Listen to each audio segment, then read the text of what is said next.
Semoga para netizen sudi like, men-share, dan men-subscribe, karena sebagian pendapatan kami selalu ada disisihkan untuk pembangunan masjid dan disisihkan untuk kaum duafa dan kepada anak yatim piatu serta kepada anak yatim. Assalamualaikum warahmatullahi wabarakatuh. Om Swastiastu, Namo Buddhaya, dan salam sejahtera bagi kita semua. Selamat bersua kembali di channel Hasan Saleh dalam pembahasan makalah yang bersambung yang berjudul Kepuasan Kerja dalam Demokrasi Ekonomi Indonesia bagian ketiga. Kepuasan kerja adalah keseimbangan yang virtual antara nilai intensif yang didapatkan dengan persepsi atas jeripaya kerja sungguh-sungguh dalam kedisiplinan bekerja, di mana kepuasan kerja menjadi bagian dari tolak ukur dan menjadi penilaian tersendiri atas eksistensi suatu perusahaan bonafit, yang mana perusahaan yang dimaksud menjadi incaran bagi pelamar kerja dan incaran bagi khalayak masyarakat yang berada di sekitar berdirinya perusahaan untuk mengincar peluang usaha dan berbagai keperluan lain yang dibutuhkan. Lalu sudah menjadi kenyataan bahwa keberadaan suatu perusahaan selalu dilengkapi dengan segala macam alat produksi, baik yang berukuran kecil maupun sedang, bahkan ada ukuran yang sangat besar yang dioperasikan oleh karyawan, di mana pada saat karyawan mengoperasikan alat-alat produksi perusahaan dapat memunculkan berbagai macam masalah baru. Di antaranya ada seperti rutinitas karyawan dalam bekerja selama melakukan pekerjaan sepanjang jam kerja yang biasa mengakibatkan timbulnya kelelahan kerja karena kurang istirahat di rumah pada hari istirahat dan sebab lain. Sesungguhnya kelelahan dan kurang istirahat bekerja dapat memicu kelengahan dan ketidakwaspadaan dalam bekerja yang dapat menyebabkan kecelakaan kerja yang berimbas kepada meruginya organisasi industri dan mengurangi nilai intensi kepuasan kerja menjadi menurun, serta memperlemah pertumbuhan ekonomi apabila benar-benar terjadi kecelakaan kerja yang beruntun seperti kecelakaan yang disebabkan oleh gempa bumi dan tsunami dan sebagainya. Sehingga perlu diwaspadai dan disadari bahwa potensi yang mengancam keselamatan kerja harus diwaspadai supaya tidak terjadi kecelakaan yang menimpa diri sendiri dan orang lain serta perusahaan.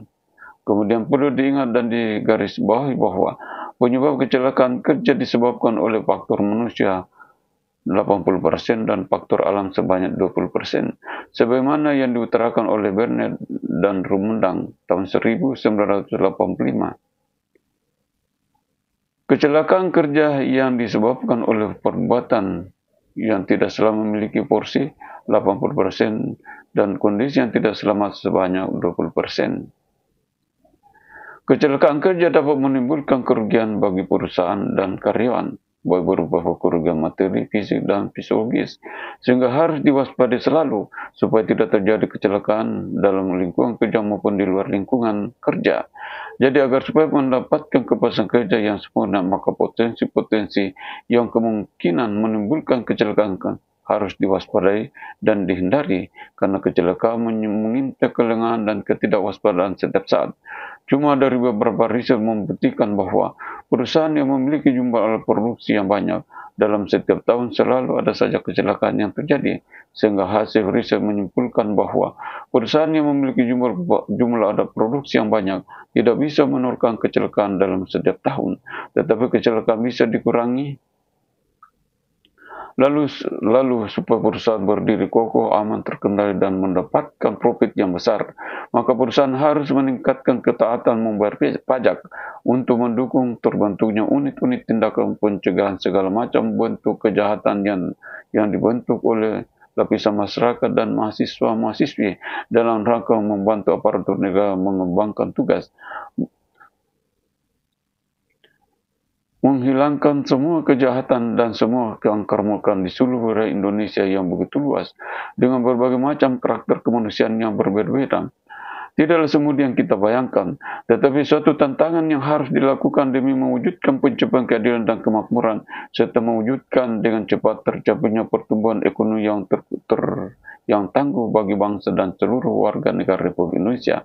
Lalu salah satu trik cerdas untuk menggerus kejahatan dan menggerus keangker-murkaan adalah dengan melibatkan semua lapisan masyarakat dan mahasiswa-mahasiswa yang kompeten, serta mengedepankan orang yang sudah mendapatkan uang 4 juta rupiah setiap bulan seperti yang sudah dijelaskan pada sesi awal makalah ini, yang selanjutnya disebut sebagai pelopor dan garda terdepan sebab sudah dianggap sanggup memikul tanggung jawab atas tugas yang dimandatkan pada dirinya, karena syarat utama untuk mendapatkan uang sebesar 4 juta rupiah setiap bulan per individu harus berusia antara 17 tahun sampai umur tidak terbatas, adalah usia kedewasaan manusia yang dianggap sudah sanggup menjalankan tugas yang dibebankan kepada dirinya, termasuk dalam membentuk secara gotong royong unit-unit riset secara masif dan terorganisir serta terstruktur dalam penganalisan suatu objek kejahatan dan objek keangkaramurkaan.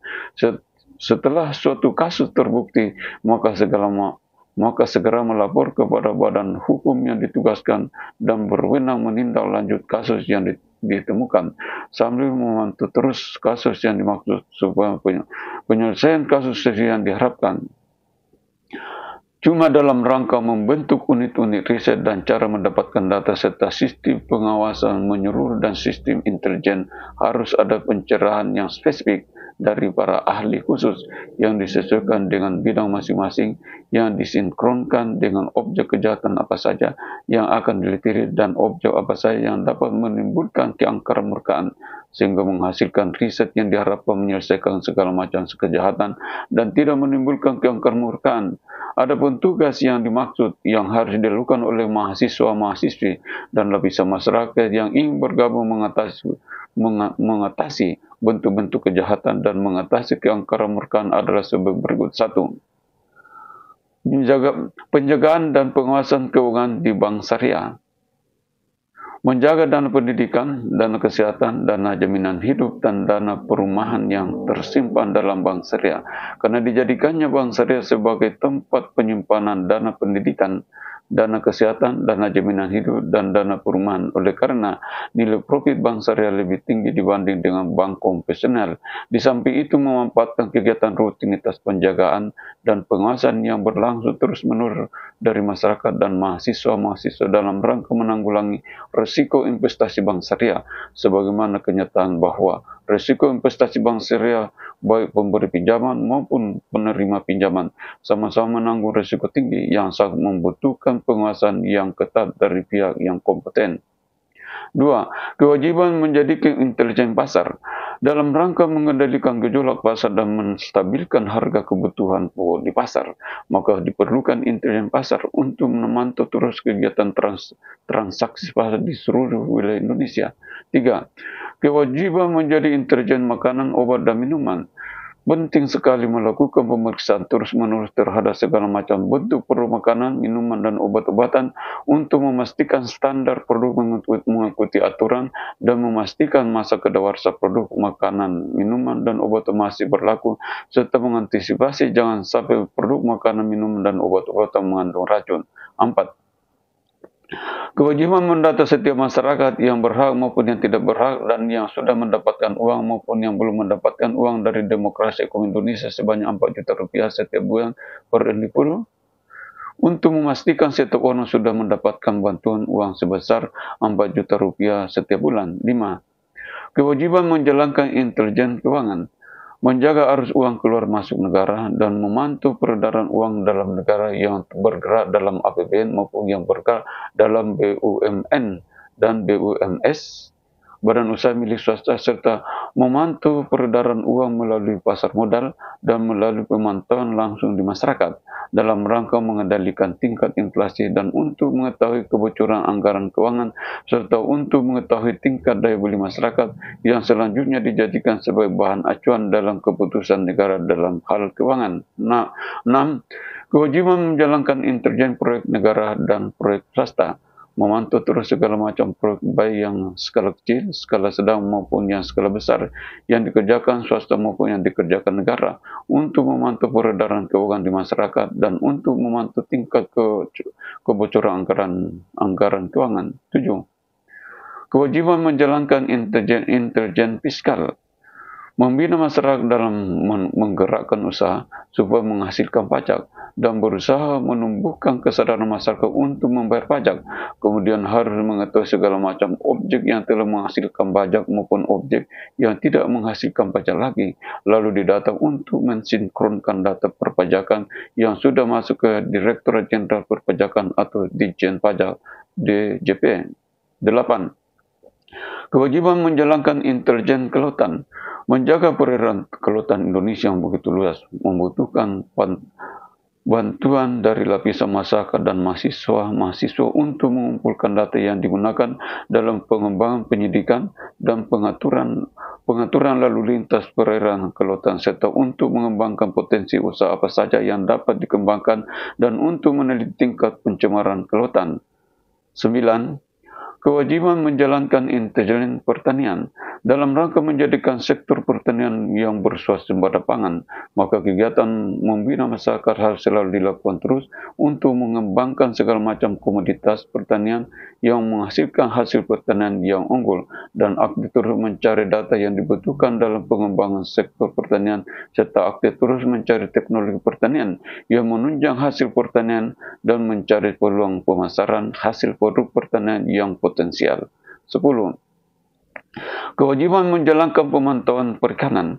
Untuk meningkatkan pendapatan bagi masyarakat dalam bidang perikanan, maka harus aktif memantau dan mencari data yang dapat membantu para nelayan mendapatkan hasil tangkapan ikan yang lebih banyak dengan memetakan perairan laut yang dihuni koloni ikan yang banyak dan mendata setiap pencuri ikan dari negara lain yang selanjutnya memberikan efek jera kepada pencuri ikan tersebut supaya tidak mencuri ikan lagi di wilayah perairan laut yang banyak dihuni banyak koloni ikan maupun yang dihuni koloni ikan yang sedikit. 11. Kewajiban menjadi intelijen di berbagai macam pertambangan dalam rangka menciptakan keteraturan penerimaan pajak dan ketaatan para penambang mengikuti sistem aturan pertambangan yang sudah ditetapkan negara, maka harus aktif terus mencari data informasi tentang keberadaan segala macam bentuk pertambangan yang beroperasi di seluruh wilayah Indonesia. 12. Kewajiban menjadi intelijen BUMN maupun BUMS, badan usaha milik swasta, untuk memastikan sumber-sumber pendapatan negara dikelola dengan benar dan dimanfaatkan untuk kepentingan negara dan bangsa, maka harus aktif terus melakukan pencarian segala macam data informasi tentang keberadaan dan ketaatan mengikuti aturan yang ditetapkan negara yang harus dipatuhi oleh BUMN dan BUMS, sehingga kepastian pendapatan negara dapat diprediksi. 13. Pemantauan kejahatan dunia maya atau kejahatan cybercrime. Kejahatan cybercrime telah menimbulkan kerugian besar bagi masyarakat dan negara, sehingga dirasa sangat penting perlunya ada pengawasan yang spesifik.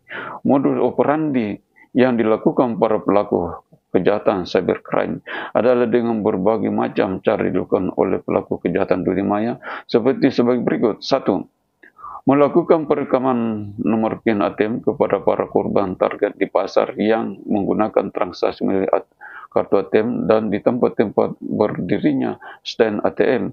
Setelah mendapatkan nomor PIN atau ATM korban, maka dengan mudah para pelaku kejahatan cybercrime memindahkan uang korban ke nomor rekening yang dikehendaki. Nomor 2, melakukan penerkaan PIN ATM dengan mengotak-atik angka-angka yang diperkirakan sama dengan nomor PIN ATM korban. Lalu setelah nomor PIN ATM ditentukan, maka langsung digunakan memindahkan uang korban ke nomor rekening yang dikehendaki. Tetapi modus penerkaan nomor PIN ATM yang dimaksud masih sangat jarang terjadi. 14. Pemantauan kejahatan pencurian uang atau money laundering. Para penjahat keuangan biasanya menggunakan pencucian uang, menyembunyikan uang yang didapatkan dari sumber keuangan yang tidak resmi seperti hasil uang korupsi yang didapatkan. Biasanya para koruptor menyembunyikan hasil korupsinya dengan menyimpan di bank luar negeri, dan yang paling gampang lagi adalah dengan melakukan penyalahgunaan transaksi kripto atau cryptocurrency. 15. Pemantauan penyalahgunaan Bitcoin yang lebih lazim dikenal sebagai cryptocurrency atau mata uang kripto. para penyalahguna kriptokuransi biasa menjalankan aksi dengan menganalisa situasi politik dan tingkat inflasi keuangan suatu negara target. Lalu apabila suatu negara yang dimaksud mengalami krisis ekonomi baru memindahkan uangnya secara mendadak dalam jumlah yang besar ke mata uang negara lain yang lebih stabil atau lebih menguat, sehingga menyebabkan kerugian besar bagi negara dan masyarakat yang dimaksud, bahkan bisa menyebabkan krisis ekonomi yang berkepanjangan. Kemudian setelah negara yang dimaksud semakin mengalami tingkat inflasi yang semakin terpuruk, maka barulah para penyalahguna kriptokuransi memindahkan secara mendadak lagi semua uang ke negara yang mengalami krisis ekonomi tersebut dengan membeli mata uang negara yang bersangkutan dengan keuntungan sangat besar dari selisih nilai mata uang yang masih menguat di saat membeli mata uang negara lain dengan nilai mata uang yang mengalami inflasi pada nilai batas inflasi pada waktu membeli kembali mata uang negara yang dimaksud, sehingga pentingnya membuatkan regulasi dan pemantauan terus menerus. 16 dan sebagainya. Perjalanan kehidupan anak manusia di muka bumi ini yang begitu lama dan panjang dengan berbagai macam lika-liku kehidupan dan pergantian generasi demi generasi silih berganti telah melahirkan berbagai macam peradaban kehidupan yang berkesinambungan dan telah melahirkan berbagai macam disiplin ilmu pengetahuan di berbagai bidang yang sangat menarik untuk disimak dan dipelajari serta dipraktekkan dalam kehidupan nyata serta dijadikan sebagai pedoman dalam kehidupan dan sebagai konsep dasar pembuatan keputusan cerdas seperti untuk menciptakan keteraturan, kedamaian masyarakat, ketentraman, keadilan, dan kemakmuran dalam kehidupan bermasyarakat dan bernegara.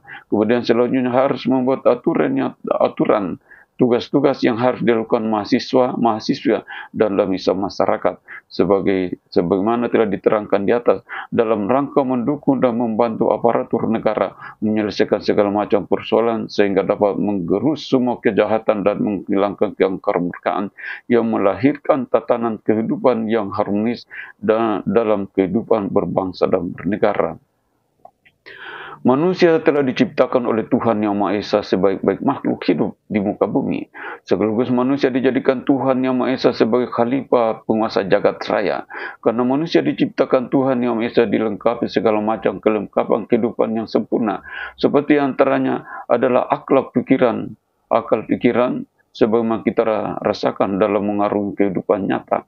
Dengan akal pikiran, manusia menciptakan berbagai macam disiplin ilmu pengetahuan di segala bidang, yang menjadikan manusia ciptaan Tuhan Yang Maha Esa sebagai ciptaan yang paling sempurna di antara segala makhluk, sebagaimana yang dilaksanakan, sebagaimana yang dijelaskan Tuhan Yang Maha Esa dalam surat At-Tin ayat 4 dan surat Al-Alaq ayat 1 sampai ayat 5. Cuma demi untuk bahan pembelajaran dan untuk lebih memahami surat At-Tin ayat 1 sampai ayat 8 dan surat Al-Alaq ayat 1 sampai ayat 5, maka ayat 1 sampai 8 surat At-Tin dan ayat 1 sampai ayat 5 surat Al-Alaq dibacakan sebagai berikut.